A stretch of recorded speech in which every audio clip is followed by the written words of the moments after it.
Hello student, welcome to commerce classes in video number 2. Here we will discuss about the specimen of profit and loss account, and we will discuss about the such kind of expenses and income. Last we had discussed trading account in detail, and now in this session number 2, video number 2, we will discuss about the profit and loss account. Why profit and loss account is need to prepare? Here profit and loss account is a one kind of statement, we can say, right, which prepared by firm, which prepared by company, which prepared by sole proprietor. Such kind of expenses which incurred in the business, such kind of external income received to the business. So all these things we will going to discuss. First of all, when it is prepare profit and loss account at the end of the year, we are going to prepare profit and loss account. So meanwhile the year, what kind of expenses occurred, what kind of incomes is occurred, we will see. First of all हम यहाँ पे लिखेंगे जो भी profit आएगा वो by trading account gross profit, मतलब कि ट्रेडिंग अकाउंट में डेबिट साइड का टोटल कम है और क्रेडिट साइड का टोटल ज़्यादा है, तो डेबिट साइड पे जो डिफरेंस आएगा ग्रॉस प्रॉफिट, उसी को हम ट्रांसफ़र करके प्रॉफिट एंड लॉस अकाउंट में क्रेडिट साइड में लेंगे. ग्रॉस प्रॉफिट हमें ट्रेडिंग अकाउंट से मिलेगा डेबिट साइड से, वो हम कहाँ पे प्रॉफिट एंड लॉस अकाउंट में क्रेडिट साइड पे लेके जाएंगे यहाँ पे by trading account gross profit. अगर ट्रेडिंग अकाउंट में कोई भी लॉस हुआ है हमें, तो हम प्रॉफिट एंड लॉस अकाउंट में डेबिट साइड में दिखाएंगे gross loss, to trading account gross loss यहाँ पे दिखाएंगे. और जब हम प्रॉफिट एंड लॉस अकाउंट की बात करते हैं तब स्टैंडर्ड 11 में लेसन नंबर 5 सेकेंड पार्ट में सच काइंड ऑफ एक्सपेंसेस कौन से हैं? Administrative expenses, selling and distribution expenses,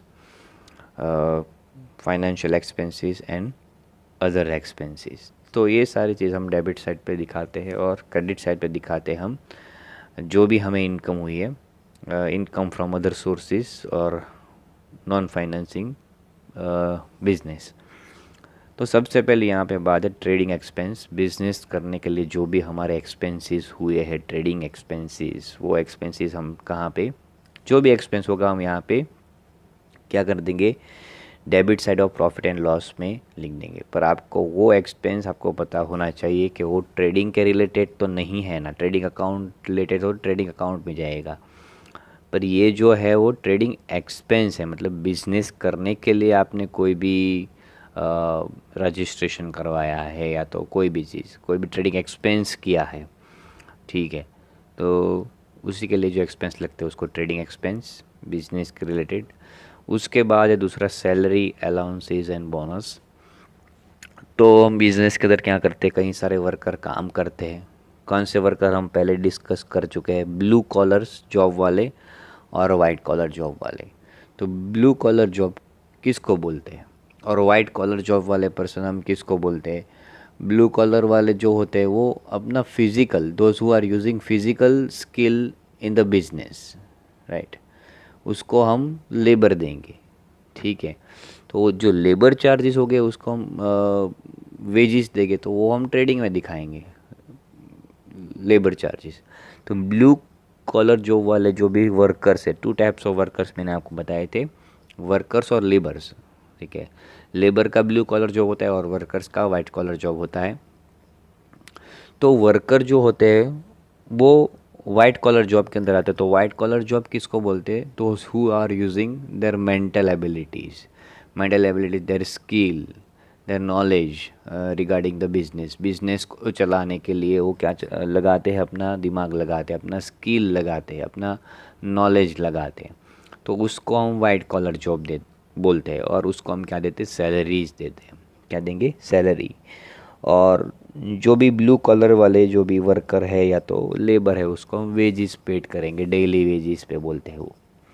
उसके बाद है अलाउंसेस। अलाउंसेस जो भी मतलब ट्रैवलिंग अलाउंस, ट्रैवलिंग अलाउंस है, फिर डियरनेस अलाउंसेस है, फिर मेडिक्लेम है, ये सारी चीज़ हम क्या करते हैं जो भी बिजनेस के अंदर जो भी वर्कर काम कर रहे, लेबर काम कर रहे, उसको हम TAD, travelling allowance, transportation expenses, जो ट्रांसपोर्टेशन अलाउंसेस बोलते हैं।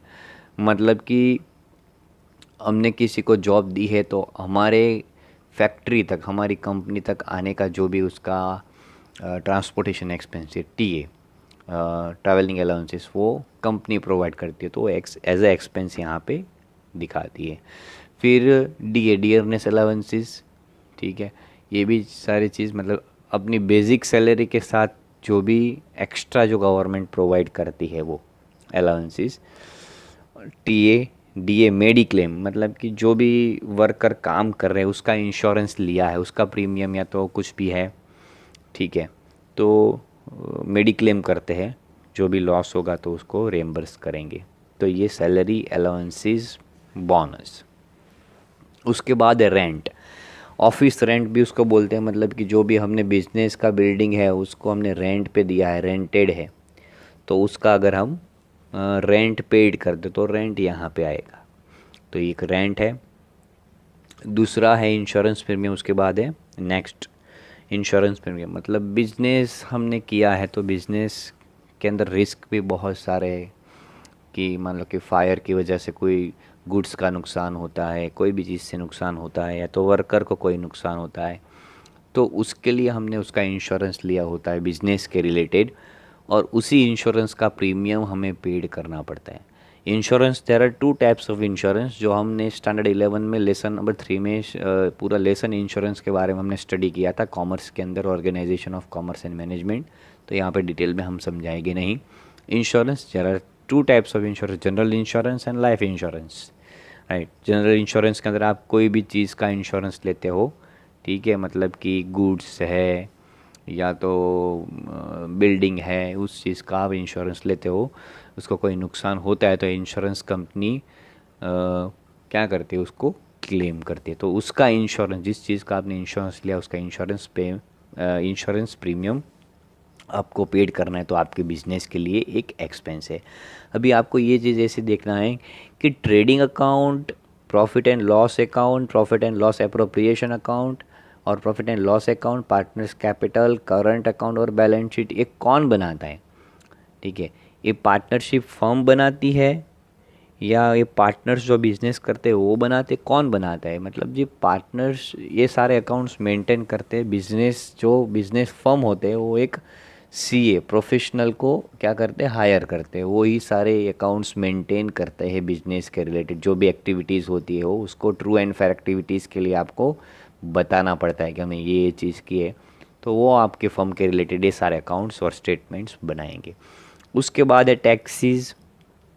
तो बट ऑब्वियसली आप बिज़नेस करते हो तो आपको टैक्स भी पेड करना है, ठीक है। तो टैक्स एक है।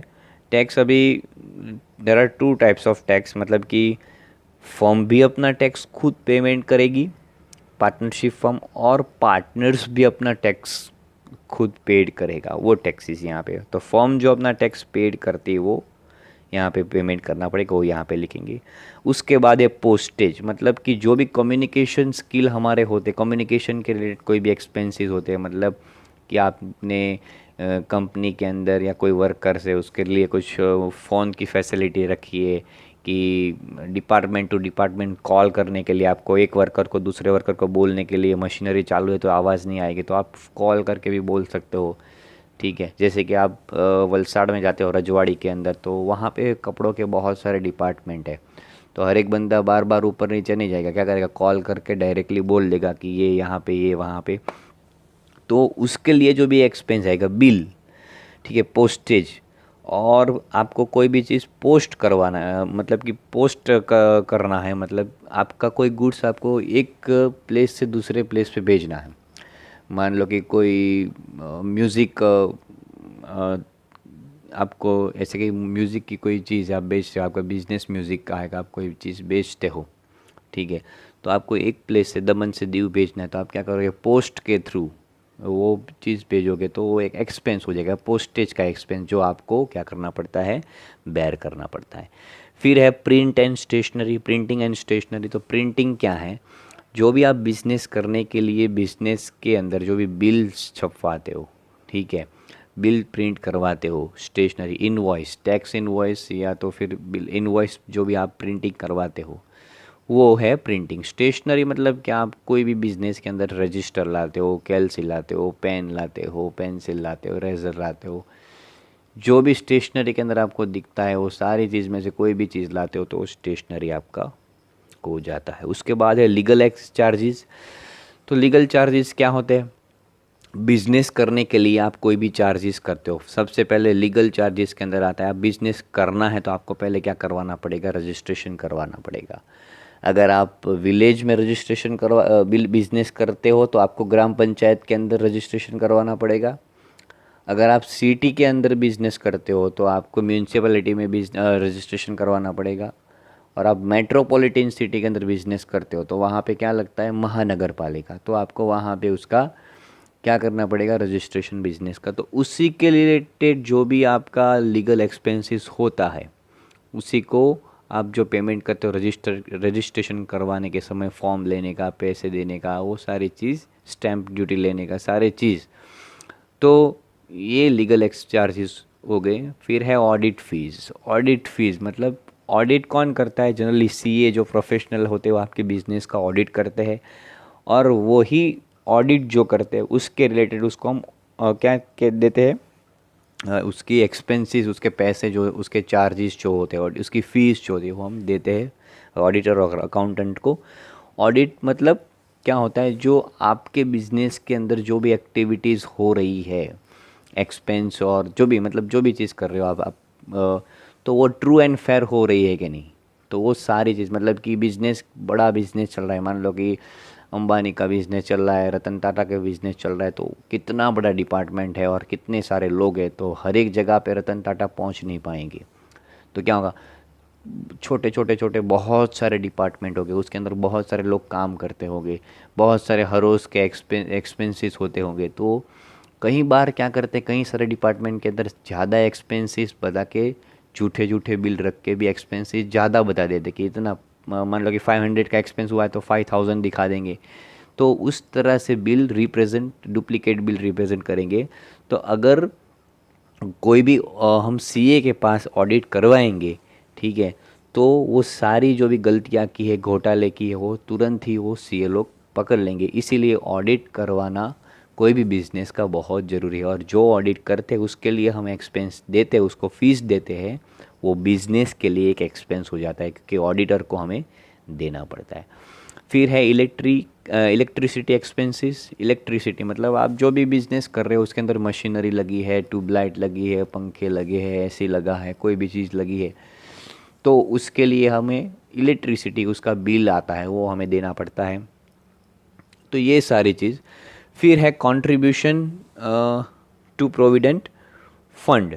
तो ये प्रोविडेंट फंड क्या है, तो प्रोविडेंट फंड के बारे में हम देखते हैं ये वाला पॉइंट, एडमिनिस्ट्रेटिव एक्सपेंसेस के अंदर कंट्रीब्यूशन टू प्रोविडेंट फंड।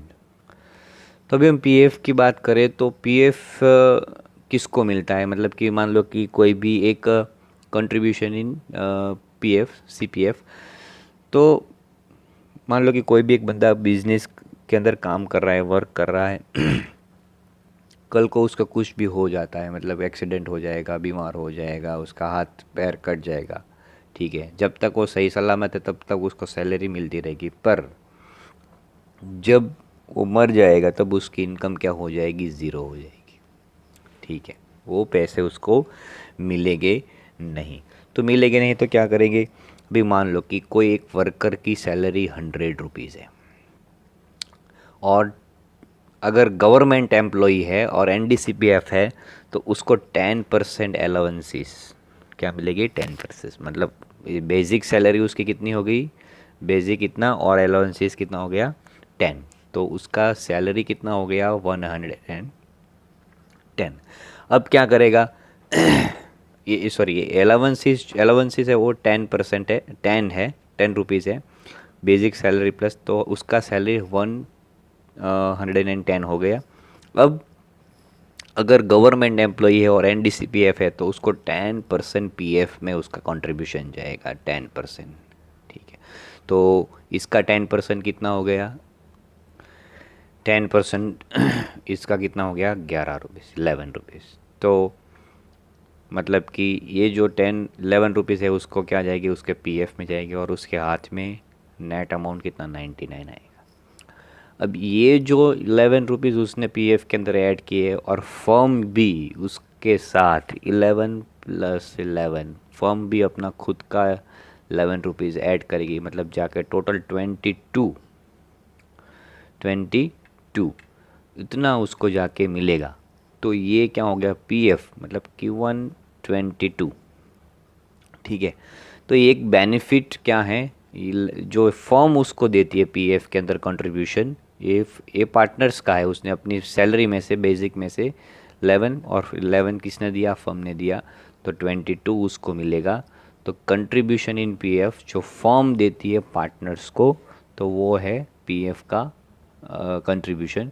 अब यहाँ पे 3 चीज़ है, कंट्रीब्यूशन इन सीपीएफ मतलब कि सीपीएफ, तो ये आपका कहाँ पे जाएगा, प्रॉफिट एंड लॉस अकाउंट में, डेबिट साइड में। सिर्फ पीएफ है तो कहाँ पे जाएगा, बैलेंस शीट में, लायबिलिटी साइड में। और इन्वेस्टमेंट इन पीएफ, इन्वेस्टमेंट इन पीएफ तो कहाँ पे जाएगा, इन्वेस्टमेंट इन पीएफ बैलेंस शीट में एसेट साइड पे जाएगा, बैलेंस शीट में एसेट साइड में under the headings of current investment में जाएगा। तो हम आगे करेंगे ये चीज़।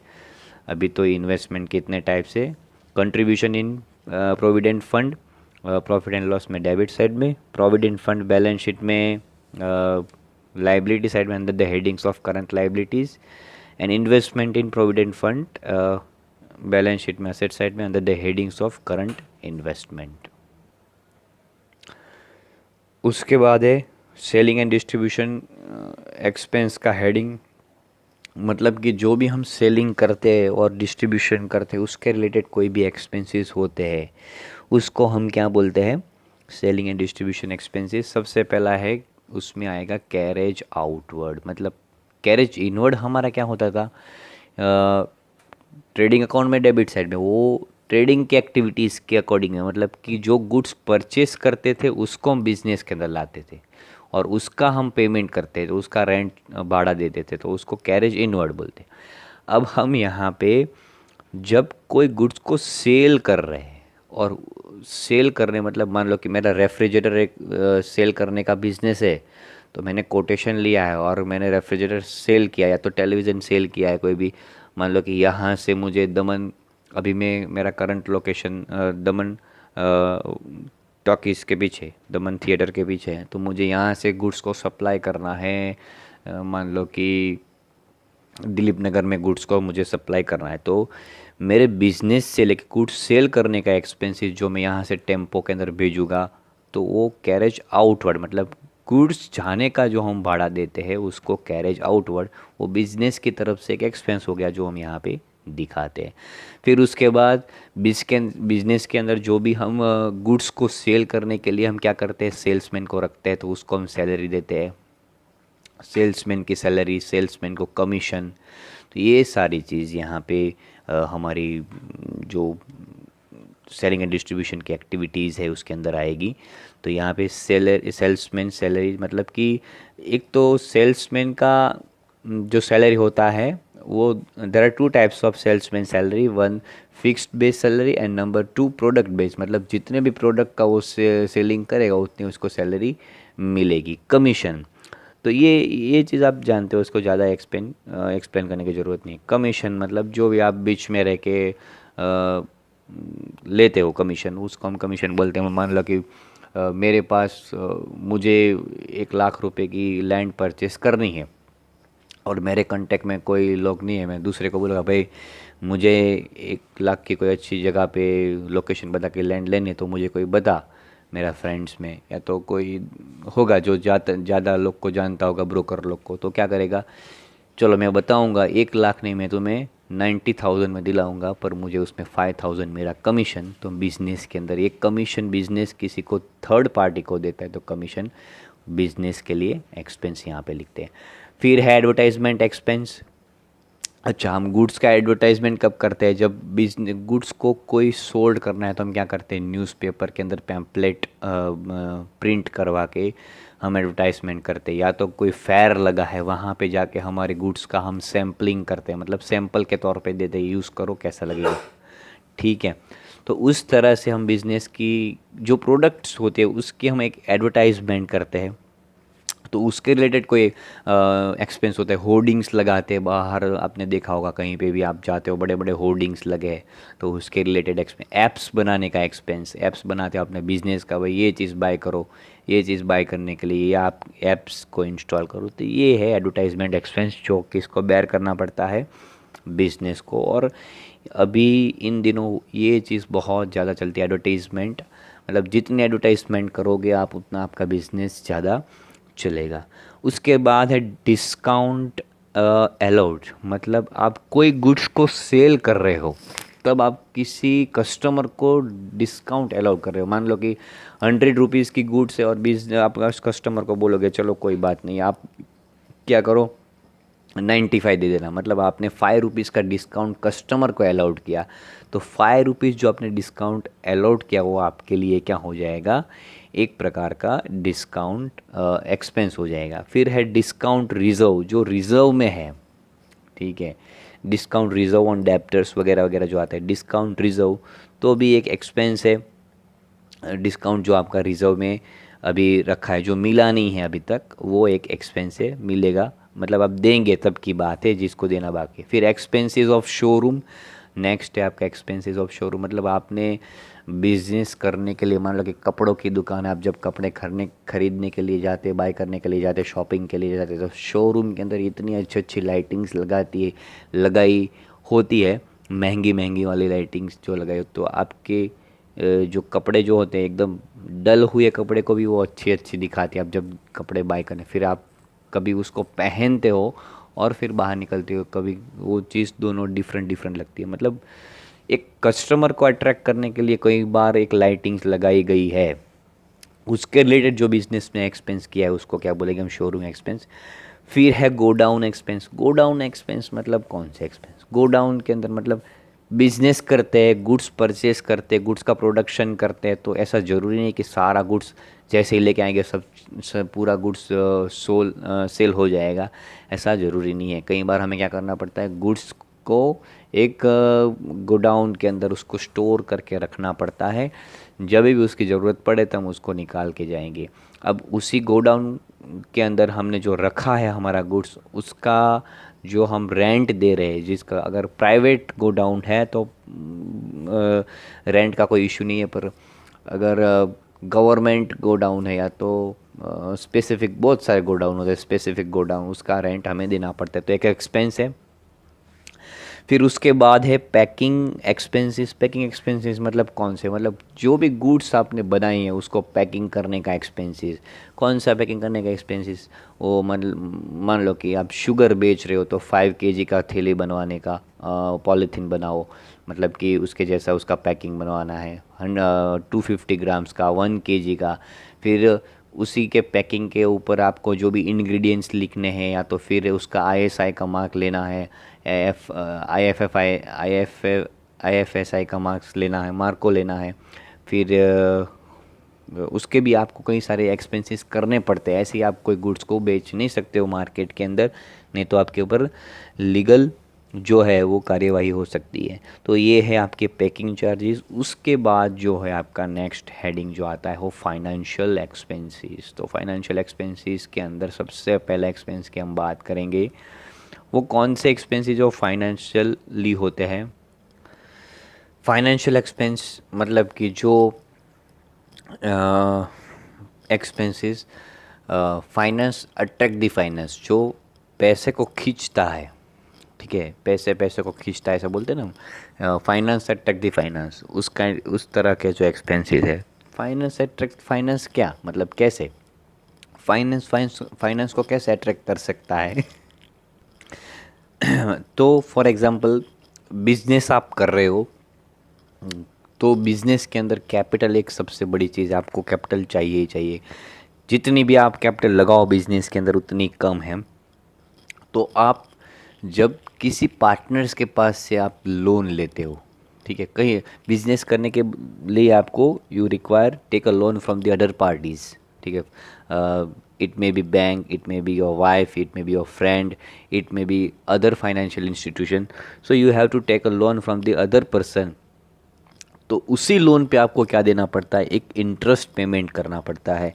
जो आप मतलब जो आपने पैसे लिए हैं, फाइनेंस अट्रैक्ट द फाइनेंस, जो पैसे लिए हैं उसी पर आपको पैसे देने हैं, ठीक है। तो लोन आपने लिए किसी वर्कर के पास, सॉरी किसी पार्टनर के पास से, या तो वाइफ के पास से लोन ली है, ठीक है। तो ये सारी चीज़ें मतलब उसी पे इंटरेस्ट देते हैं, इंटरेस्ट ऑन पार्टनर्स लोन। सबसे पहली बात यहाँ पे आई, जो पार्टनर्स बिजनेस को लोन देता है और उसी लोन पे इंटरेस्ट देना पड़ता है फर्म को, फर्म देगी पार्टनर्स को। तो ये यहाँ पे चीज़ है। फिर दूसरी एक बात है, इंटरेस्ट ऑन बैंक ओवरड्राफ्ट। अब आपको पता है बैंक ओवरड्राफ्ट क्या है, ठीक है। यहाँ पे हम स्टैंडर्ड 11 के अंदर सब चीज़ हम रीड कर चुके हैं कि बैंक ओवरड्राफ्ट क्या है, कैश क्रेडिट क्या है, कोर बैंकिंग क्या है, ये सारी चीज़ हम पता कर गए। तो इन शॉर्ट में मैं बता देता हूँ, बैंक ओवरड्राफ्ट मतलब जो भी बिजनेसमैन कई बार उसके बैंक अकाउंट के अंदर जो एक्चुअल अमाउंट से ज़्यादा अमाउंट, एक्सेस अमाउंट विड्रॉ करता है। मान लो कि कोई एक वर्कर के बैंक अकाउंट के अंदर 1000 रुपीज़ है और वो 3000 रुपीज़ की बाइंग करता है, ठीक है। जनरली ऐसा होता नहीं है। अगर आप सेविंग से बैंक अकाउंट है, अगर उसके अंदर आप क्या करोगे, 1000 बैलेंस और 3000 आपका चेक किसको लिख के दोगे, तो वो चेक बाउंस हो जाएगा और आपको भी क्या कर, उसका पेनल्टी 200 रुपीज़ वो ऐसा पेमेंट करना पड़ेगा और आपका नाम भी बैंक के अंदर क्या होगा, ख़राब होगा। तो बैंक ओवरड्राफ्ट की फैसिलिटी किसको मिलती है, जो करंट अकाउंट होल्डर है, ठीक है। करंट अकाउंट होल्डर है और वो बिजनेसमैन है और वो बैंक के साथ उसके अच्छे रिलेशन और ट्रांजैक्शन है और मार्केट के अंदर उसकी जो वैल्यू है वो बहुत ही अच्छी है, तो उसी को ही बैंक ओवरड्राफ्ट की फैसिलिटी मिलेगी। मतलब कि जिसकी अभी मान लो कि धीरू भाई अंबानी है, ऐसे बोलेंगे एसबीआई को कि मुझे भाई 500 करोड़ का पैसा, मतलब धीरू भाई अंबानी के अनिल अंबानी के बैंक अकाउंट के अंदर मान लो कि 100 करोड़ का बैलेंस है अभी, और अनिल भाई अंबानी ऐसा बोलेंगे कि मुझे 600 करोड़ रुपए चाहिए बैंक ओवरड्राफ्ट की फैसिलिटी, तो बैंक क्या करेगी, उसको तुरंत ही ऑन द स्पॉट उसको जो भी होगा ओवरड्राफ्ट की फैसिलिटी, क्योंकि पता है कि अनिल अंबानी या तो मुकेश अंबानी जो है वो बिजनेस टॉप बिजनेसमैन है, बिजनेस, तो वो आपके जो आपने जो बैंक ओवरड्राफ्ट दिया है 500 करोड़, उसका इंटरेस्ट वो पेमेंट कर पाएंगे तो ही उसको देंगे। अगर मान लो कि कोई भी ऐसे फालतू लोग को बैंक ओवरड्राफ्ट की फैसिलिटी नहीं मिल सकती, ठीक है। कहीं तो ऐसे तो कई सारे लोग बैंक के पैसे लेके भाग जाएंगे। तो ये सारी जो फैसिलिटी है बैंक ओवरड्राफ्ट, बिजनेसमैन को बैंक उसके एक्चुअल बैलेंस से ज़्यादा पैसे विड्रॉ करने की फैसिलिटी जब देती है, उसको हम बैंक ओवरड्राफ्ट बोलते हैं। और उसी एक्चुअल अमाउंट मतलब मान लो कि 5000 रुपीज़ मेरे बैंक अकाउंट के अंदर है बिजनेसमैन के, और मैंने बोला मुझे 10,000 रुपीज़ चाहिए, तो बैंक ने दे दिया, मतलब 5000 मेरे बैलेंस से ज़्यादा और एक्स्ट्रा दिया, तो उसी उसी 5000 पे मुझे जो मुझे एक्स्ट्रा मिले हैं, उसी 5000 पे मुझे बैंक को, जो बैंक डिसाइड करती है वो इंटरेस्ट मुझे देना पड़ेगा। वो बैंक ओवरड्राफ्ट का इंटरेस्ट है, इंटरेस्ट ऑन बैंक ओवरड्राफ्ट। उसके बाद है इंटरेस्ट ऑन बोरोड लोन। किसी के पास से आपने लोन बोरोड किए, वो तो मैंने आपको एक्सप्लेन किया है। फिर दूसरी बात है bank charges, commission. Bank charges and commission यहाँ पे एंड आएगा। बैंक चार्जेस मतलब बैंक कौन से चार्जेस आपके पास से लेती है।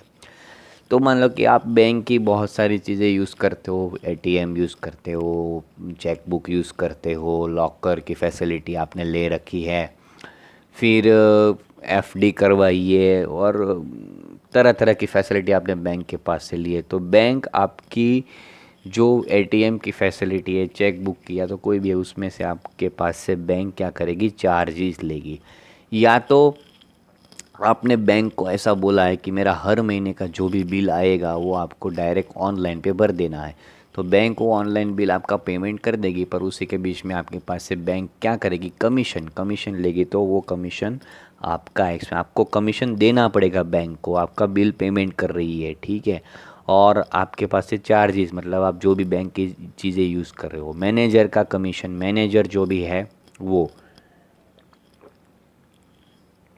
तो मैनेजर का कमीशन, जो मैनेजर बिजनेस के अंदर काम करते हैं पार्टनरशिप फर्म के अंदर, उसको हम कमीशन देते हैं, क्योंकि मैनेजर इज़ नॉट पार्टनर। आप हमने कैलकुलेशन किया था जब कमीशन की कैलकुलेशन कर रहे थे, मैनेजर का कमीशन हम प्रॉफिट एंड लॉस अप्रोप्रिएशन में नहीं दिखा देते, वो हम कहाँ पे, पार्टनर्स के सॉरी यहाँ पे प्रॉफिट एंड लॉस में दिखाएंगे।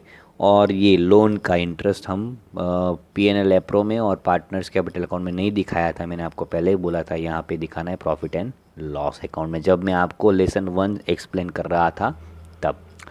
उसके बाद यहाँ पे ये जो भी चीज़ है उसके ये चीज़ से भी ज़्यादा एक दो तीन चीज़ मैं आपको एक्सप्लेन करना चाहूँगा। एक है आपका फाइनेंशियल एक्सपेंस के अंदर जो इंक्लूड होता है वो है loss on sale of investment, मतलब आपने जो भी इन्वेस्टमेंट किया है, ठीक है, loss on sale of investment, एक ये फाइनेंशियल एक्टिविटीज़ के अंदर एक न्यू पॉइंट ऐड होगा, ठीक है।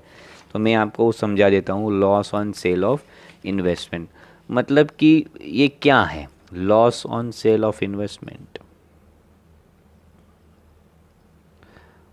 Loss on sale of investment.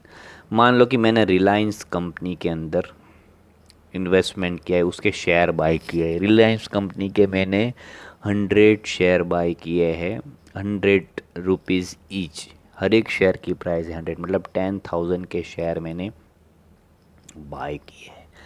अभी ये मैंने बाय किए 1 अप्रैल 2019 को।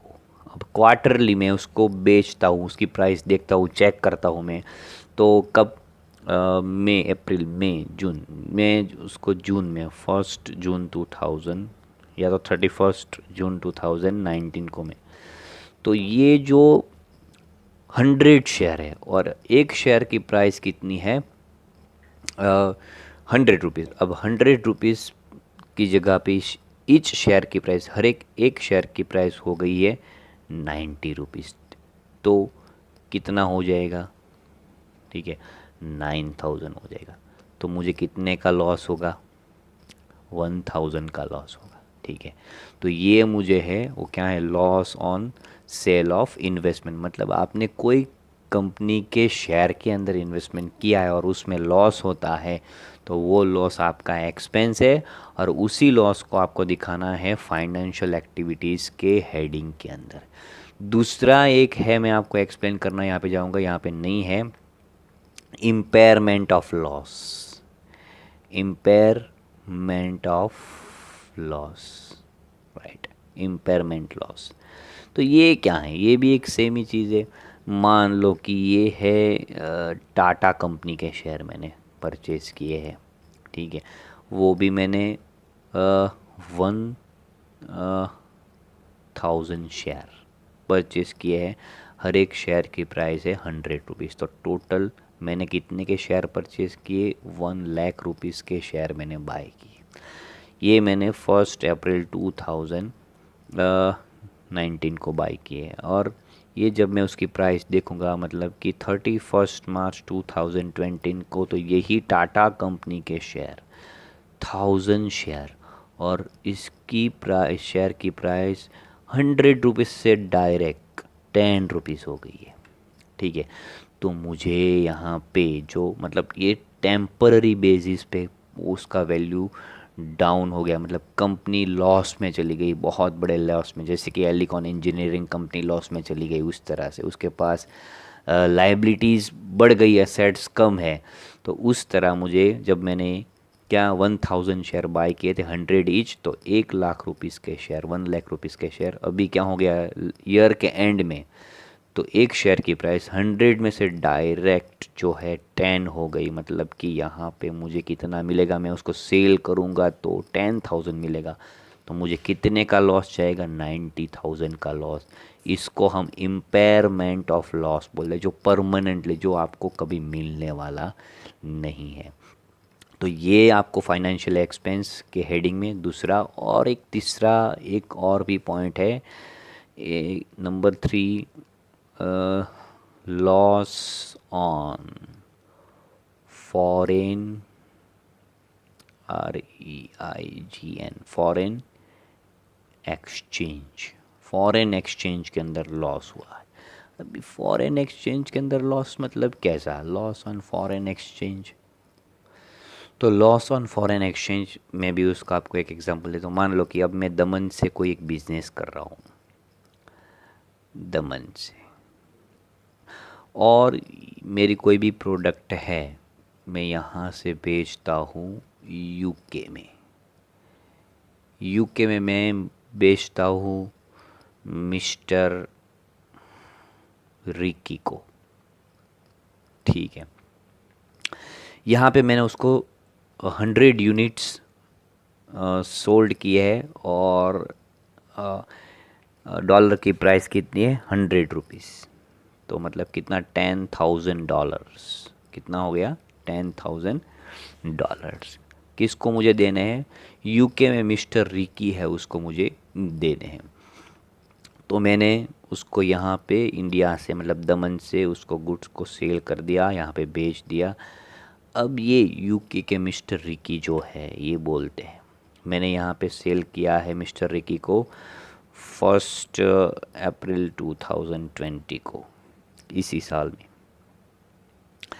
और मिस्टर रिकी को पहुँच गया $10,000 का जो भी गुड्स है वो। मिस्टर रिकी ने क्या बोला कि मतलब जब भी गुड्स सेल किया, मतलब 100 यूनिट्स, और हर एक डॉलर की $100, मतलब $1 की प्राइस कितनी है, 100 rupees. $1 is equal to 100 rupees, ठीक है। वैसे है नहीं, अभी डॉलर की प्राइस 75 के अराउंड है। तो ये जो डॉलर है, तो मैंने यहाँ पे दिए, तो मिस्टर रिकी जो है वो क्या बोलेंगे कि मैं ये पैसे जो है आपको 1 जून 2020 को दूंगा, ऐसी कंडीशन कर दी है, ठीक है। तो यहाँ से दमन से जो है मिस्टर जे है, कोई भी है, वो बोलेगा कोई बात नहीं, मतलब कि $10,000 का यहाँ पे हमने गुड्स सेल किया है, ठीक है। अब क्या होगा इसी चीज़ में कि ये जो है, मतलब कि मिस्टर रिकी है, ये 3 महीने के बाद, मतलब 1 अप्रैल 2020 से लेके यहाँ पे 1 जून 2000, यहाँ पे उस टाइम पे $10,000 उसने अभी देने की कंडीशन की थी। चलो अभी उस डेट को उसने $10,000 मिस्टर जय है उसके अकाउंट में, दमन में ट्रांसफ़र कर दिए है। अब जब पैसे की कंडीशन हुई थी तब डॉलर की price $1 is equal to 100 rupees था, ठीक है। यहाँ पे $10,000, मतलब कि यहाँ पे $10,000 इंटू 100, मतलब 10 लाख का गुड्स हो गया जब हमने सेल किया तब, ठीक है। पर जब मिस्टर रिकी ने उसको दिया, वो $10,000 ही देगा, पर अब जब हमारे पास आएगा तो उसी टाइम पे 3 महीने के बाद डॉलर की प्राइस मान लो कि 80 रुपीज़ है, ठीक है। तो $10,000 इंटू 80, राइट, रुपीज़, तो कितना हो जाएगा, 8 लाख रुपीज़। क्या हो जाएगा, 8 लाख रुपीज़। तो हमें पहले हमने जब सेल किया तो 10 लाख मिलने वाला था, अभी उसने 3 महीने के बाद $10,000 ही दिया, सेम दिया, पर हमारी इंडियन रुपीज़ के अंदर वो पैसे का क्या हो गया, डिवैल्यूएशन हो गया, 2 लाख का लॉस हो गया। तो उसको बोलेंगे लॉस ऑन फॉरेन एक्सचेंज। ये 3 पॉइंट है आपको याद रखने हैं। एक अभी जो कोई भी एग्ज़ामिनर या तो कोई भी टीचर है ज़्यादा समझाते नहीं है, और आपकी टेक्स्ट बुक के अंदर ये जो पॉइंट्स आपको दिए हैं वो एग्जॉस्टिव नहीं है, इतने ही आएंगे, इतना नहीं है, उससे ज़्यादा भी आ सकते हैं आपकी टेक्स्ट बुक से। तो ये चीज़ है। कि फाइनेंशियल एक्टिविटीज़ के अंदर ये 3 पॉइंट आप ऐड कर सकते हो, बाजू में आप पेन या पेंसिल से लिख सकते हो। उसके बाद आपका नेक्स्ट हेडिंग है अदर एक्सपेंसेस एंड लॉस। तो कई बार अदर एक्सपेंसेस हम करते हैं बिजनेस के अंदर। अदर एक्सपेंसेस के अंदर कौन से एक्सपेंसेस हम करते हैं?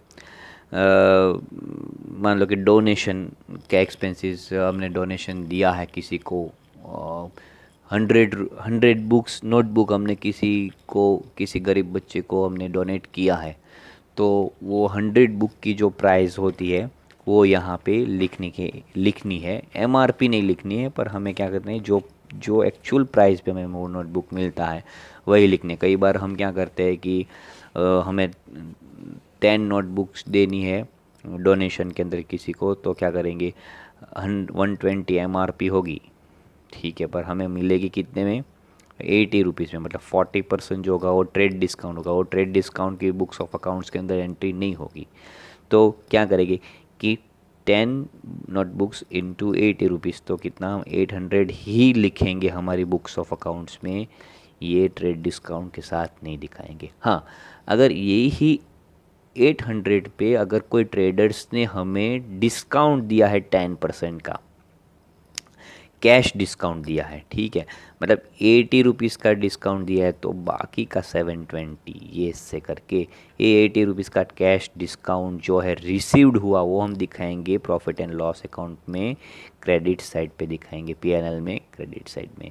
मतलब जो भी नोटबुक या तो कोई भी चीज़ आप गुड्स देते हो डोनेशन के अंदर, वो डोनेशन एक्सपेंसेस होता है, वो डोनेशन आपको अदर एक्सपेंसेस के अंदर यहाँ पे।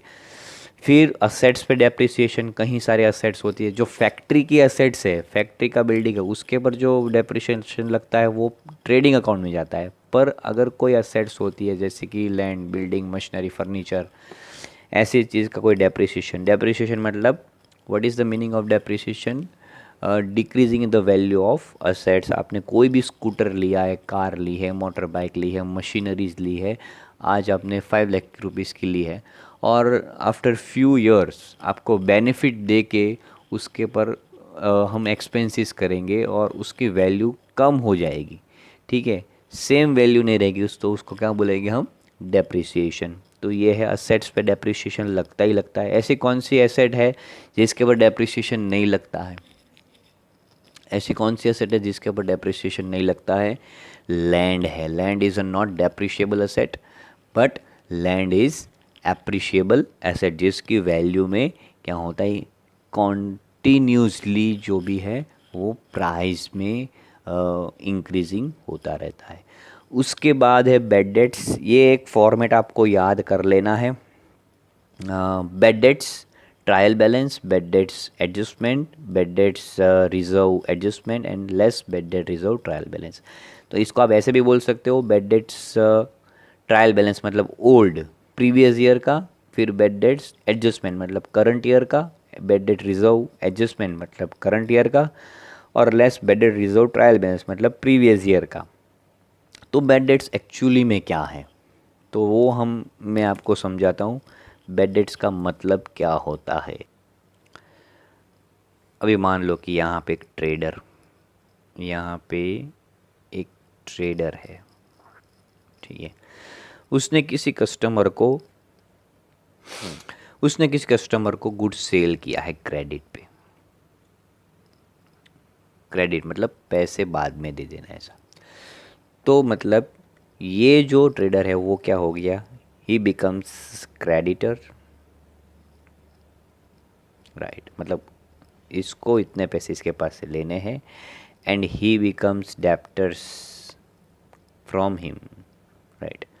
ये क्या है, ये इसके लिए डेप्टर्स हो गया और ये क्रेडिटर्स इसके लिए, मतलब इसको इतने पैसे देने और इसको लेने और इसको पैसे देने। तो इसने ट्रेडर ने 5000 का गुड सेल किया कस्टमर को, 50,000 का, चलो 50,000 का गुड सेल क्रेडिट पे, मतलब डेप्टर्स हो गए उसके, उतने पैसे उसको लेने हैं। अभी मान लो कि ये जो है मिस्टर एक्स कस्टमर जो है, ठीक है, वो 50,000 अभी इसने दिया है 1 अप्रैल 2023 19 के अंदर, इसी ईयर में। ठीक है, अभी वो ईयर ख़त्म होते होते वो पैसे देगा नहीं, या तो फॉरेन चला जाएगा, या तो विजय माल्या बन जाएगा, भाग जाएगा, या तो नीरव मोदी बन जाएगा वो। ठीक है, या तो गायब हो जाएगा, पैसे देने की बारी आएगी तब। तो वो क्या हो जाएगा, बिजनेस के लिए वो एक बैड डेट्स हो जाएगा, मतलब जो पैसे हैं वो हमें मिलने वाले हैं नहीं, तो बिजनेस के लिए वो क्या हो जाएगा, बैड डेट्स। तो bad debts, there are two types of bad debts. Number one, trial balance. Trial balance मतलब प्रीवियस ईयर का जो बैड डेट्स आपका हो, अभी तक आपको मिला नहीं है, आपके कई सारे डेप्टर्स के पास है वो। और दूसरा है आपका बैड डेट्स कौन सा है, करंट ईयर का, जो आपको एडजस्टमेंट में दिखाया जाएगा। तो करंट ईयर में जितने भी बैड डेट्स जो है वो आपको मिलेंगे नहीं, करंट ईयर में भी जो दे के नहीं जाते वो भी आपको चूना लगा के चले जाते हैं, तो वो बिज़नेस को मिलेगा नहीं। ठीक है, तो इसको हम बोलेंगे बैड डेट्स। ये ट्रायल बैलेंस, बैड डेट्स। दूसरा आएगा कौन सा, एडजस्टमेंट का। फिर है बैड डेट रिजर्व, BDR। ठीक है, BDR एडजस्टमेंट का मतलब कि करंट ईयर में जो बैड डेट्स हमें हुई थी उसके पर हमें मान लो कि अभी वो दे के नहीं जाएगा, फिर हमने उसके ऊपर 10% रखा है, मान लो कि भाई वो 10% तो देके जाएगा, रिजर्व रखा है। जितना बैड डेट्स हमें हुआ है इस साल में उसके ऊपर चलो 10% तो मिलेगा, वो भी दे के नहीं जाएगा। देने में क्या करेगा वो, कल्ला दल्ला करेगा, देगा नहीं, तो वो क्या हो जाएगा, एडजस्टमेंट के अंदर बैड डेट रिजर्व। ठीक है, सारी चीज़ प्लस होके लास्ट में BDR, जो ट्रायल बैलेंस में होगा एक्चुअली लास्ट ईयर का, वो भी माइनस कर देंगे। करंट का प्लस प्रीवियस का क्या कर देंगे, हम माइनस करेंगे। तो ये पूरा जो फॉर्मेट है कौन से कॉन्सेप्ट को वो फॉलो करता है, कंजर्वेटिज्म का जो कॉन्सेप्ट है स्टैंडर्ड 11 के अंदर लेसन नंबर 7। तो वो कॉन्सेप्ट आपके पास टेक्स्ट बुक है स्टैंडर्ड 11 की, कंजर्वेटिज्म का अगर आपने कॉन्सेप्ट पढ़ा होगा, if you read that concept, so आपको ऐसा पता चलेगा। तो ये बैड डेट्स बिजनेस के लिए एक लॉस है, वन काइंड ऑफ एक्सपेंस है। तो ये फॉर्मेट आपको याद रखना है, 1 2 3 4। और कहीं सारे हमें लॉस होते बिजनेस के अंदर, वो कौन से लॉस है। ठीक है, बिजनेस के अंदर लॉस हमें होते हैं, loss due to fire, loss due to theft. कई बार मान लो कि फायर की वजह से कहीं आग लग गई बिजनेस के अंदर, गैस का सिलेंडर फट गया और बिजनेस का सारा सामान जो है वो आग से जल गया, तो loss due to fire. Loss due to theft, कई बार गुड्स की चोरी भी हो जाती, कोई लेके भी चला जाता है, भाग जाता है। ठीक है, तो उस वजह से भी गुड्स लॉस। फिर loss on sale of assets, कोई भी आप एसेट्स को सेल करते हो उसके पर लॉस होता है। मान लो कि आपने बिजनेस के अंदर कोई एक स्कूटर रखा है जो गुड्स को यहाँ से वहाँ कैरी करने के लिए, वो आपने 10,000 में लिया था एक साल के अंदर, उसी को 6 महीने के बाद आपने 10,000 में से आपने उसको 3,000 में दे दिया, तो 7,000 का लॉस आपने जो है वो बेयर किया, तो वो है loss on sale of assets. फिर है provision for expenses and loss. ठीक है, provision for expenses and loss, और जो भी प्रोविजंस होते हैं उसके ऊपर एक्सपेंसेस और लॉस जो होते हैं वो। और उसके बाद हम जाएंगे प्रॉफिट एंड लॉस की क्रेडिट साइड पे, ये तो हमारी हो गई डेबिट साइड। अब हम जाएंगे डेबिट साइड में, क्रेडिट साइड पे, तो ये है credit side profit and loss account की। तो आप यहाँ पे देख सकते हो क्रेडिट साइड पे डिस्काउंट रिसीव, डिस्काउंट की मैंने आपको पहले ही 11th स्टैंडर्ड के में यहाँ पे पढ़ चुके हैं डिस्काउंट के बारे में। Discount, there are two types of discount, cash discount and trade discount.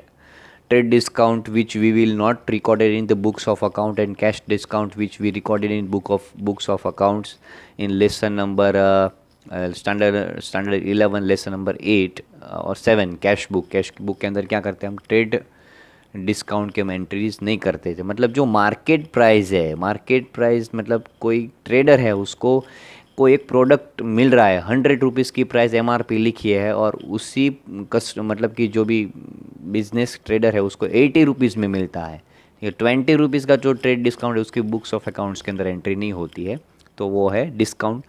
और डिस्काउंट रिसीव, जो कैश डिस्काउंट रिसीव होता है, मतलब कि 100 रुपये की गुड्स है, उसके ऊपर मान लो कि भाई ट्रेडर बोलेगा 10% डिस्काउंट लेके जा तू, 90 रुपीज़ दे के जाना, तो कैश डिस्काउंट आपको रिसीव हुआ। रेंट रिसीव, आपने किसी को रेंट पे दिया है अपना बिजनेस की जो शॉप है, तो उसका रेंट या तो कहीं से भी हमें भाड़ा मिल रहा है, रेंट रिसीव हो रहा है, तो उसकी इनकम यहाँ पे लिखी। कमीशन रिसीव्ड, कमीशन मिल रहा है, आप किसी के बीच में हो, वो ये सारी जो चीज़ है वो एक्सटर्नल एक्टिविटीज़ के अंदर आती है, ठीक है। ये आपकी नॉन फाइनेंसिंग एक्टिविटीज़ में आपको जो इनकम होती है वो यहाँ पे लिखते हैं, जबकि हम ट्रेडिंग अकाउंट में क्रेडिट साइड पे वो इनकम लिखते हैं जो फाइनेंसिंग एक्टिविटीज़ के अंदर से मिलती है हमें वो। फिर है कमीशन रिसीव, ब्रोकरेज रिसीव, आप दलाल बने हो किसी के बीच के अंदर, तो ब्रोकरेज भी रिसीव होती है। फिर है consignment commission receive. Consignment commission मतलब क्या? कंसाइनमेंट कमीशन, कंसाइनमेंट कमीशन मतलब मान लो कि हम ये दमन से है हम, और एक है चेन्नई से, चेन्नई का एक ट्रेडर है, ठीक है, वो भी कोई एक गुड्स का सेलिंग करता है, और ये चेन्नई से, और हम दमन से भी, मैं दमन से अभी कर रहा हूँ, ये आप पढ़ा रहा हूँ, तो इसलिए दमन का एग्जांपल दे रहा हूँ। तो ये चेन्नई से कोई भी गुड्स बोलेगा कि मेरी गुड्स तू दमन में सेल करेगा, बोलेगा मैं बाय नहीं करूँगा, पर क्या करूँगा, मैं यहाँ पे लेके आपकी गुड्स दमन तक भेज दोगे तो वो गुड्स आपकी सेल कर दूँगा, उसके बदले में आप मुझे कमीशन देना।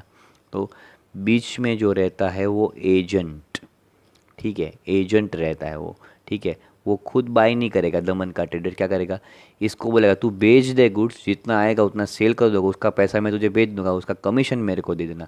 तो एज अ एजेंट काम करेगा, उसको हम बोलते हैं कंसाइनमेंट की इनकम जो होती है वो। और ये लेसन आप फर्स्ट ईयर बीकॉम में, FY बीकॉम के अंदर स्टडी करोगे, कंसाइनमेंट अकाउंट। अभी मान लो कि चेन्नई से दमन तक गुड्स आता है और बीच में वापी में वापी पहुंचा और पूरा ट्रक के अंदर पूरा गुड्स डिस्ट्रॉयड हो गया एक्सीडेंट, तो किसकी जिम्मेदारी होगी? तो ये सारी जिम्मेदारी इसी की होगी, चेन्नई के ट्रेडर्स की, इसका कुछ नहीं। इसके पास तो इसने सिर्फ रिस्पॉन्सिबिलिटी ली है बिजनेस की, यहाँ पे आएगा तो मैं बेचूंगा, मैं बाई नहीं करूँगा। तो इसमें से जो कमीशन उसको होता है वो बिजनेस के अंदर हम दिखाते प्रॉफिट एंड लॉस अकाउंट में, क्रेडिट साइड में। उसके बाद है इंटरेस्ट ऑन इन्वेस्टमेंट, आपने कहीं पे भी इन्वेस्टमेंट किया है, उसमें से आपको इंटरेस्ट हुआ है, ठीक है। फिर इंटरेस्ट ऑन लोन लैंड, किसी को आपने लोन दी है और आपको उसका इंटरेस्ट रिसीव हुआ है। फिर बैड डेट्स रिटर्न, मतलब आपने किसी डेटर्स को पैसे दिए थे और वो सडनली पैसे दे के गया, फिर रिटर्न हो गया, हमें पैसे इनकम हो गए, तो हम कहाँ पे लिखेंगे? यहाँ पे क्रेडिट साइड में। फिर है profit on sale of asset, कोई सेल असेट्स को आप सेल करते हो। स्कूटर की बात मैंने अभी आपको की थी, मतलब कि 10,000 का स्कूटर आपने बेच दिया 12,000 में, तो 2,000 जो प्रॉफिट होगा यहाँ पे लिखेंगे। फिर है सेल ऑफ ओल्ड न्यूज़पेपर, कई सारी चीज़ें हमारी पड़ी रहती है बिजनेस के अंदर, न्यूज़पेपर या पैम्पलेट, कोई भी पस्ती वगैरह जो चीज़ें है न्यूज़पेपर, तो उसको हम सेल करते हैं, उसकी इनकम। फिर इनकम फ्रॉम स्क्रैप, मतलब जो बंगार पड़ा रहता है बिजनेस के अंदर, काट कुट के जो पड़ा रहता है वो, तो वो सारी चीज़ें वो बंगार कीमत पे हम जो सेल करते हैं उसको हमें इनकम होती है, वो सन्ड्री इनकम्स। और बहुत अदर्स इनकम, छोटी छोटी इनकम जो अदर सोर्सेज में होती है, इसके अलावा भी कई सारी इनकम होती है, तो ये हम बोलेंगे इनकम का पार्ट है। यहाँ पे आएगा by profit and loss appropriation account net loss, मतलब यहाँ पे प्रॉफिट एंड लॉस अकाउंट में अगर डेबिट साइड का टोटल ज़्यादा आएगा और क्रेडिट साइड में डिफरेंस आएगा, तो उसको क्या बोलेंगे? नेट लॉस बोलेंगे, जिसको हम प्रॉफिट एंड लॉस अकाउंट में लेके जाएंगे डेबिट साइड में। पर सिमिलरली वाइस वर्सा, इससे उल्टा हुआ तो, मतलब क्रेडिट साइड का टोटल ज़्यादा आया और डेबिट साइड में डिफरेंस आया, तो क्या होगा? नेट प्रॉफिट होगा। क्या होगा? नेट प्रॉफिट होगा। यहाँ पे लिखा है to profit and loss appropriation account net profit, मतलब कि इस साइड का टोटल, क्रेडिट साइड का टोटल ज़्यादा, डेबिट साइड पे डिफरेंस, नेट प्रॉफिट, मतलब इनकम का टोटल ज़्यादा और एक्सपेंस में डिफरेंस, तो वो हमारा नेट प्रॉफिट देगा, दिखाएगा। वही नेट प्रॉफिट को हम लेके जाएंगे profit and loss appropriation account में, क्रेडिट साइड पे जो हम profit and loss appropriation account बनाते थे। इसके बाद का जो अकाउंट है आपका profit and loss appropriation account है, तो हमने लेसन नंबर 1 के अंदर उसकी पूरी तरह से अच्छी तरह से डिस्कशन किया था। तो यहाँ पे वो तो आपको याद ही है, ये नेट प्रॉफिट यहाँ पे हमने प्रॉफिट एंड लॉस अकाउंट से लाए by net profit from profit and loss, और यहाँ पे to net loss from profit and loss. बाकी की सारी चीज़ मैंने यहाँ पे डिविजिबल प्रॉफिट, डिविजिबल लॉस, ये सारी चीज़ मैंने आपको लेसन नंबर 1 के अंदर वीडियो 4, 5, 6 के अंदर एक्सप्लेन किया था। आप वो देख लेना फर्स्ट लेसन के अंदर। उसके बाद का अकाउंट है पार्टनर्स कैपिटल और करंट अकाउंट, वो भी मैंने एक्सप्लेन किया था। Partners capital account under the fix capital account method, ये मैंने आपको पहले एक्सप्लेन किया था, यहाँ पे फिर से हम रिपीट नहीं करेंगे। फिर उसके बाद है यहाँ पे आपका पार्टनर्स का करंट अकाउंट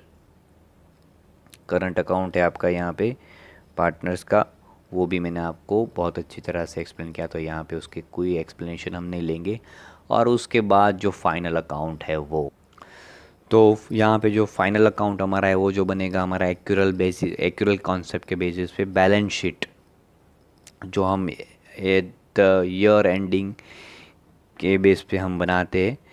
तो सबसे पहले हम लायबिलिटी साइड, कैपिटल में लायबिलिटी साइड यहाँ पे फिक्स कैपिटल अकाउंट मेथड से जो कैपिटल होगी वो लिखेंगे, या तो पार्टनर्स के करंट अकाउंट के कैपिटल क्रेडिट बैलेंस होगा वो लिखेंगे।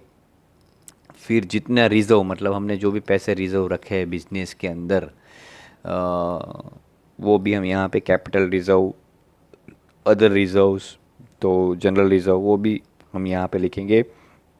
फिर है बैलेंस शीट के अंदर और भी चीज़ है नॉन करंट लाइबिलिटीज़, मतलब नॉन करंट मतलब 1 साल के लिए नहीं, मोर देन 1 ईयर, ज़्यादा लॉन्ग टर्म के लिए। जैसे कि ऐसे कौन सी चीज़ है जो लॉन्ग टर्म के लिए होती है, लोन होती है, loan from bank.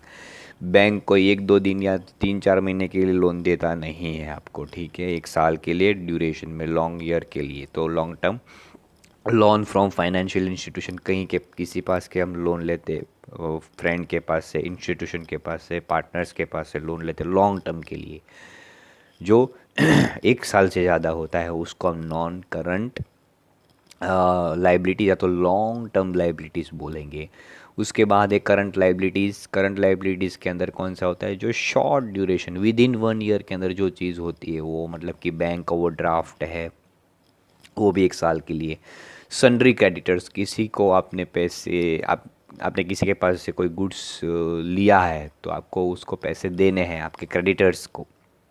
Bills payable, आपको किसी का बिल्स पेबल मतलब is a one kind of creditors, आपको पैसे देने हैं। फिर एक्सपेंस आउटस्टैंडिंग, जो एक्सपेंस आपको चुकाने के बाकी, ऐसे कौन से एक्सपेंस, मान लो कि सैलरी है 11 मंथ की सैलरी, पूरे साल की सैलरी मंथली आप 1000 दे दे तो पूरे साल की सैलरी कितनी हो गई 12,000, पर आपने सिर्फ 6 मंथ की सैलरी दी है और 6 मंथ की बाकी, या तो 11 मंथ की सैलरी दी है और 1 मंथ की सैलरी बाकी है, तो 1 month is outstanding salary, it is a liability for a business.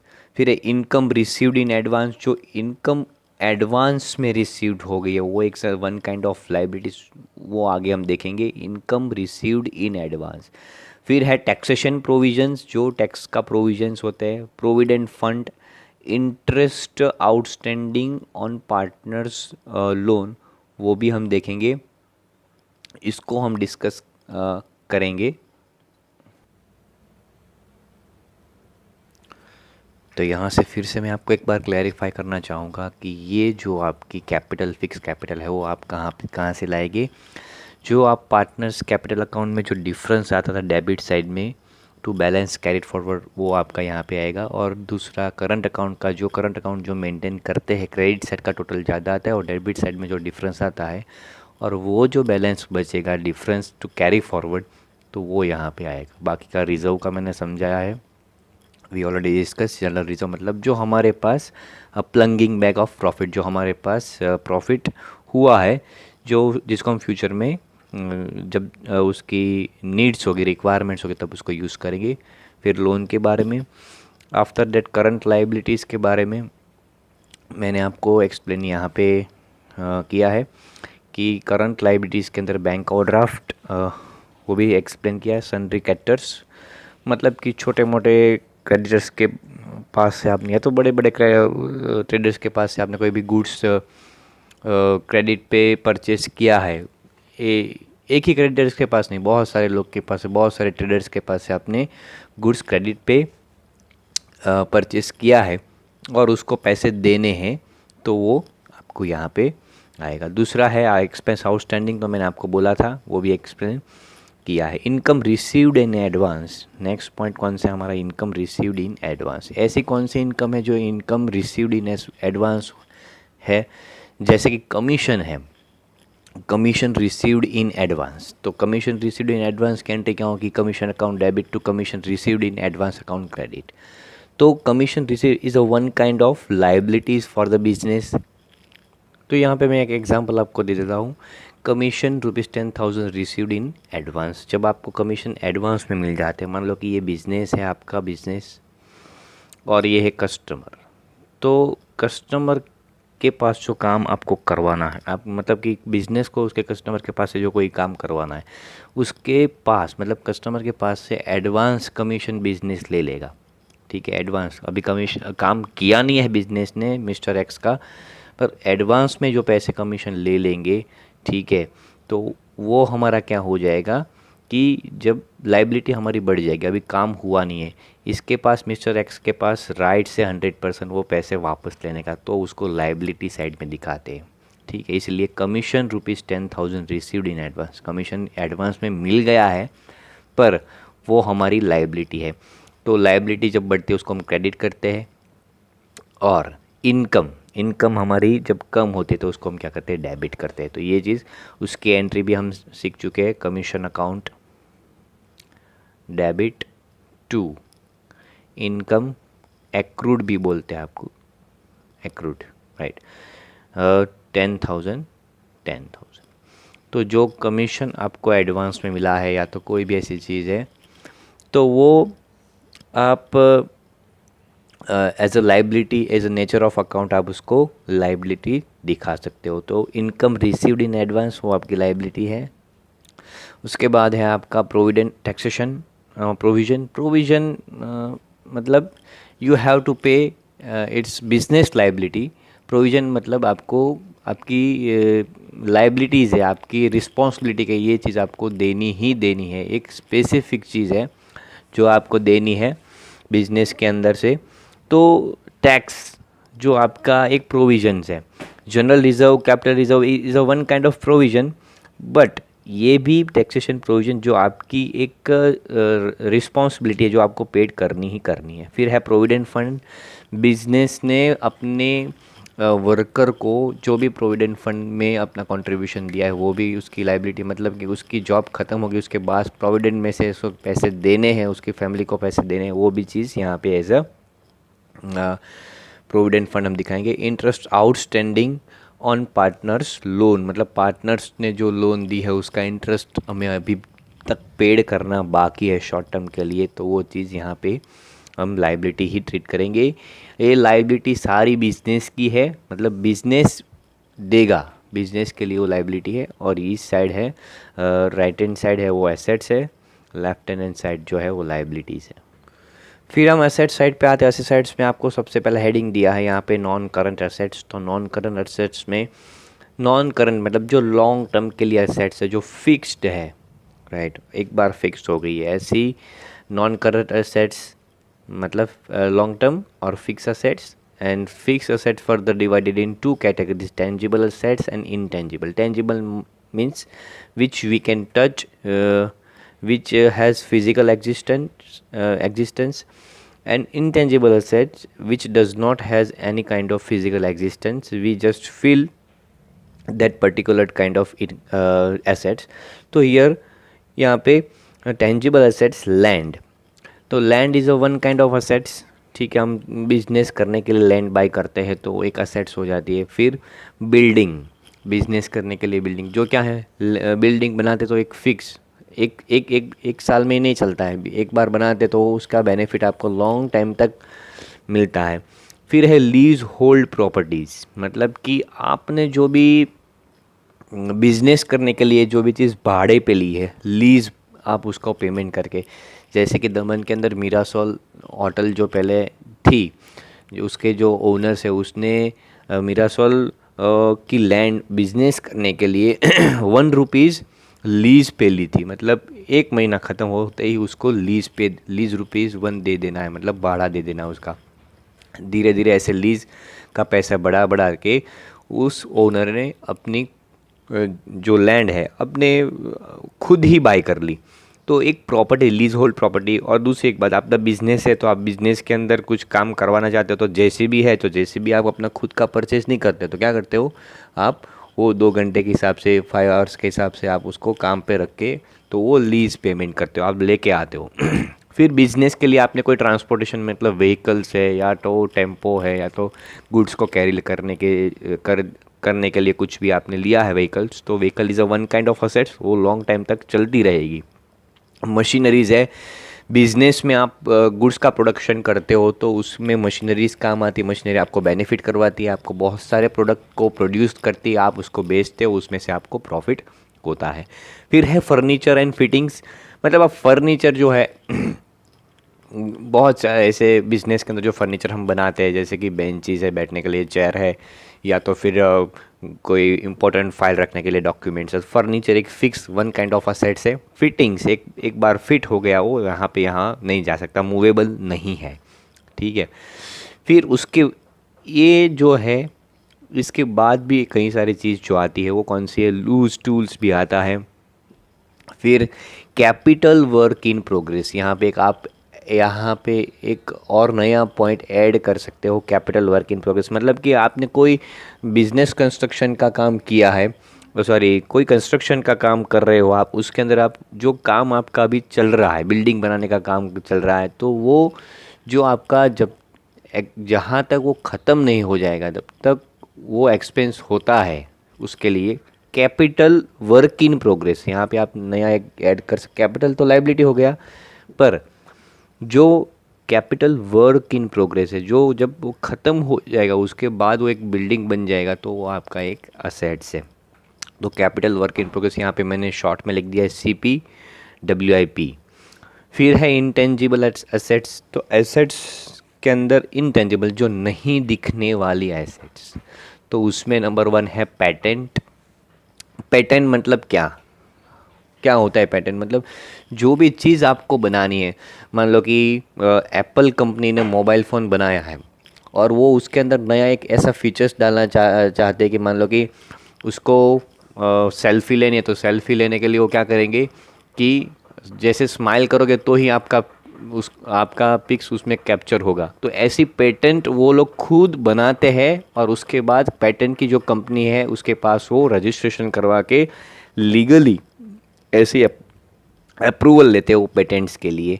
तो वो पेटेंट्स, दूसरी एक बात, अभी एप्पल ने ऐसी जो स्कीम बनाई है, ऐप्स बनाया है, ऐसी जो सेल्फी की फैसिलिटी बनाई है, अब सैमसंग है या तो रेडमी है या तो वीवो है, ओप्पो है, वो सारे ऐसे पेटेंट्स लेना चाहते हैं, तो एप्पल के थ्रू वो एप्पल के पास से ऐसे पेटेंट्स बाय कर सकते हैं। और इस चीज़ की जो भी लोग एप्लीकेशन यूज़ करते हैं उसकी रॉयल्टी एप्पल कंपनी को मिलती है।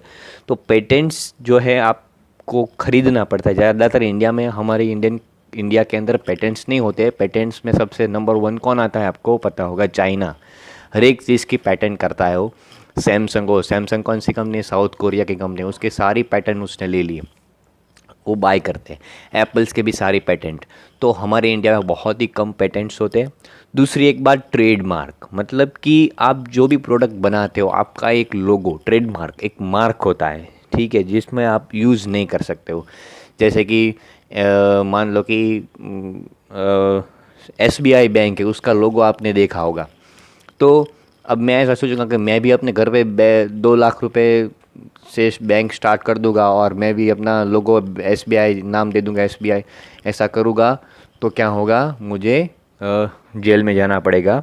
तो उसके लिए ट्रेडमार्क्स, आपको अपना एक मार्क को लेना पड़ेगा, जिसको हम ट्रेडमार्क कहते हैं, इंटेंजिबल एसेट्स। फिर है कॉपीराइट्स, मतलब कि कोई कंपनी जो बिजनेस कर रही है उसने अपना लोगो बनाया, उसकी आप कॉपी नहीं कर सकते, आपके पास उसके राइट्स होने चाहिए। मतलब कि मान लो कि अभी मैं, ऐसा कोई ऑथर है जो बुक लिखता है, चेतन भगत है या तो फिर सुदीप नागर करके, उसी की कोई बुक है, अगर आपने ऐसा की है कि उसकी बुक लेके आपने उसको प्रिंट करवा के या तो अपने हाथ से लेके फ्रंट और लास्ट पेज चेंज कर दिया और अपना नाम दे दिया, ठीक है, तो अगर वो रीड करेगा तो आपको लीगली आपके ऊपर एक्शन होगा। तो ऐसी चीज़ आपको नहीं करनी। कॉपीराइट्स जो आपके ऊपर है वो लीगली होगी। फिर गुडविल, गुडविल के बारे में मैंने आपको बहुत ही पहले समझाया था, लेसन नंबर 1। गुडविल मतलब आपकी प्रेस्टीज, आपके यहाँ बहुत सारे कस्टमर आते हैं, ठीक है, और आप बिजनेस करते हो,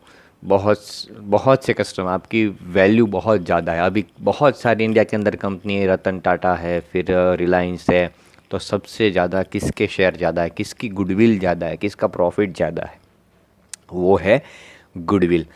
फिर इसके बाद यहाँ पे हम सॉफ्टवेयर भी डाल सकते हैं इनटेंजिबल असेट्स के अंदर, एक्स्ट्रा ऑर्डिनरी आइटम के अंदर सॉफ्टवेयर है, उसमें टेंजिबल में हार्डवेयर भी हम डाल सकते हैं नया।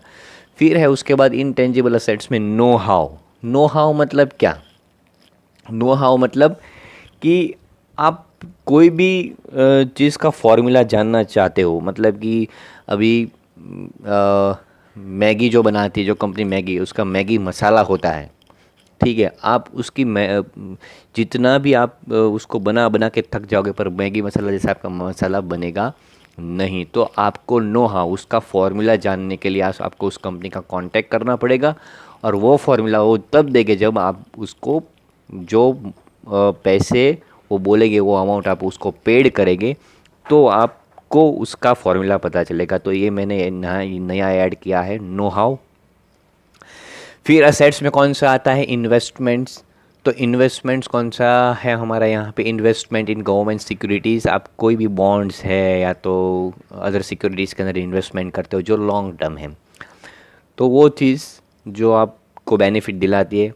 फिर है इन्वेस्टमेंट इन प्रोविडेंट फंड। इन्वेस्टमेंट इन प्रोविडेंट फंड, फंड के अंदर आप इन्वेस्टमेंट करते हो कोई भी, या तो प्रेफरेंस शेयर के अंदर इन्वेस्टमेंट करते हो, इक्विटी शेयर के अंदर इन्वेस्टमेंट करते हो, या तो अदर फाइनेंशियल कंपनी के अंदर आप इन्वेस्टमेंट करते हो, तो आपकी क्या हो जाती है एक इन्वेस्टमेंट और वन काइंड ऑफ असेट्स।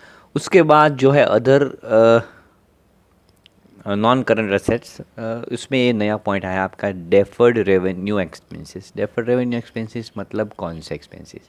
अब आपको पता है expenses, there are two type of expenses, revenue expenses and capital expenses. तो हम उसी की बात करें, other non current assets, deferred revenue expense. तो अभी मैंने आपको बताया expense, there are two type of expense, revenue expense और दूसरा है कैपिटल एक्सपेंस। इसको हम थोड़ा डिटेल में समझेंगे। रेवेन्यू एक्सपेंस मतलब जो the expense which incurred for less than 1 year, less than 1 year. और capital expense means the expense which is incurred more than 1, 5, 10 और unlimited year. There are two types of expense revenue. तो ये दो type के expense है, मैंने आपको यहाँ पे दिखा रहा हूँ। अभी मैं आपको एक एग्जांपल दे रहा हूँ। मान लो कि आपकी यहाँ पे बिजनेस फर्म चल रहा है, आपका बिजनेस चल रहा है। बिजनेस को चलाने के लिए आपने एक यहाँ पे मशीनरी बाय किया है, ठीक है, बाय। कोई भी गुड्स को प्रोड्यूस करने के लिए आपने यहाँ पे मशीनरी बाय किया है। वो मशीनरी के लिए आप क्या करते हो? एक्सपेंस करते हो, ठीक है, क्या करते हो? Expense is a one kind of expense. अब ये मशीनरी है, ठीक है, तो मशीनरी के लिए आपने एक्सपेंस तो किया, पर मशीनरी आपके लिए क्या है? एसेट्स है, ठीक है। तो अब ये मशीनरी क्या आपने आज बाई की है और कल ख़त्म हो जाएगी, ऐसा है? ऐसा नहीं है। तो इसका जो बेनिफिट है आपको लॉन्गर टाइम ऑफ पीरियड, ठीक है, क्या है इसका इसका जो बेनिफिट है आपको 5 साल, 10 साल, 15 साल, तो लॉन्गर टाइप ऑफ आपको उसका बेनिफिट मिलता रहेगा। तो आप उसको कौन सा एक्सपेंस कैलकुलेट कंसिडर करेंगे? Capital expenses, one time expense, long time benefit, so it's called capital expense. Revenue expense मतलब कि जैसे कि सैलरी है, आउटस्टैंडिंग सैलरी है, आपने सैलरी मंथली दी है या तो रेंट मंथली दिया है, कमीशन आपने पेमेंट डिस्काउंट अलाउड किया है, वो सारी चीज़ क्या है? Is revenue expenses which we debited in profit and loss account, PNL account. मैंने इससे पहले के वीडियो में पीएनएल एप्रो बोल दिया था, और ये PNL profit and loss account में डेबिट साइड में आएगा, और इसमें जो एक्सपेंस है वो बैलेंस शीट में असेट साइड में जाएगा। ठीक है, तो ये सारी चीज़ अभी मैं आपको ऐसा एक एग्जांपल और भी दूंगा कि ये जो मशीनरी से मशीनरी है, तो वो पहले आपने नया नया मशीन बाय किया है, तो आप 1000 पर डे की उसको यूनिट को प्रोड्यूस करने की कैपेसिटी है, पर 5 साल यूज़ करने के बाद उसकी कैपेसिटी कितनी हो गई? 500 हो गई। अब आपने उसको रिपेयरिंग करवाया, फिर से उसकी कैपेसिटी कितनी हो गई? 1000, और वो रिपेयरिंग करने के लिए आपने 10,000 का एक्सपेंस किया, तो वो आपका रेवेन्यू एक्सपेंस है, वो आपका रेवेन्यू एक्सपेंस है। ठीक है, अब ये जो मशीनरी पहले 1000 यूनिट प्रोड्यूस करती थी, 5 साल के बाद 500 की कर रही है, अब उसको हमने रिपेयर करवाया तो फिर से 1000 यूनिट पे आ गई, और उसके लिए हमने एक्सपेंस किया, और फिर से वो काम करने लगेगा, और फिर से 1000 यूनिट्स का प्रोड्यूस करेगी, और फिर से वो लॉन्गर टाइप ऑफ बेनिफिट देगी, तो वो हमारा कौन सा? Capital expense. और ये जो 10,000 हमने किया वो हमारा रेवेन्यू एक्सपेंस, जो हमने 1 साल के अंदर किया है। ठीक है, तो ये जो अब दूसरी भी एक बात है कि अब हमने ये 10,000 बाय की, ये तो मेंटेन, ये कैपेसिटी मेंटेन करने की बात हुई, पर ये 1000 यूनिट जो प्रोड्यूस कर रही है, और हमने 20,000 रुपीज़ दे के फिर से उसको अच्छी तरह से रिपेयर करवाया, और उसकी 1000 यूनिट से उसकी पर डे की कैपेसिटी 1500 मतलब अप हो गया। ठीक है, उसको जो प्रोडक्ट को प्रोड्यूस करने की जो कैपेसिटी वो बहुत ही ज़्यादा बढ़ गई, तो वो कैपेसिटी अप हो गई, उसके लिए जो हमने एक्सपेंस किया वो आपका रेवेन्यू एक्सपेंसेस है। पर उसका बेनिफिट आपको, मशीनरी का बेनिफिट आपको लॉन्गर टाइम ऑफ पीरियड मिलता रहेगा, जिसको हम बोलेंगे डेफर्ड रेवेन्यू एक्सपेंसेस, और उसको हम बोलेंगे कैपिटल एक्सपेंसेस, जो इसके benefit long time of period मिलते रहते हैं। आपने कार ली है, तो आज कार ली और कल ही उसका सब पहिए वही सब निकल जाएंगे, ऐसा है? ऐसा कुछ नहीं है।